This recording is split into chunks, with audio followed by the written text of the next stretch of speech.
माँ अब डांटती नहीं। एक और गर्म दोपहर को दबे पांव उठकर निकल आती हूँ, जबकि अलसाया सा समूचा घर सो रहा है। जबकि गर्म दोपहर में सो जाना चाहिए था मुझे भी। गाड़ियाँ भी उनींदी सी सड़कों पर रेंगती हैं और शहर भर के दफ्तरों में टाइपराइटरों की टक-टकाटक लोरी सुना रही है।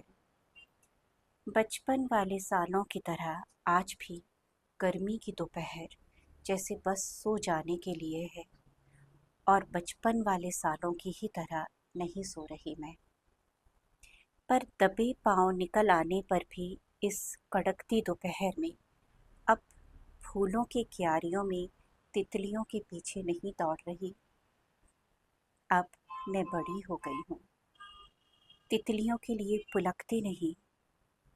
भयंकर खामोशी में नहीं सोने पर भी मैं पुराने कपड़ों में किसी तितली सी फ्रॉक को ढूंढना चाहती हूँ, जो अब तक कहीं मिट्टी में घुल चुकी होगी।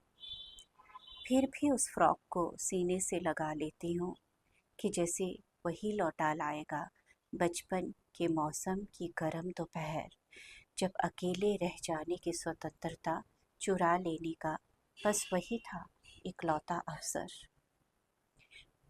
धूप ढलने पर जग कर अब नहीं डांटेगी माँ, क्योंकि अब मैं नंगे पांव गरम जमीन पर चली नहीं होंगी। अकेले कुछ करने की चाह में कुर्सी पर चढ़कर मैंने नहीं गिराया होगा ताक पर रखा सामान, या नल खोलकर ही नहीं भीगी होंगी जी भर। ओह, तब दबे पांव निकल पाना अच्छा था। अच्छा था वो सब कर पाना जिसके लिए गर्मी की हर दोपहर ढलती थी एक डांट में। अब क्या? अब तो बेहद नम्रता से माँ बस यही भर पूछेगी ना, क्या तुम सोई थी?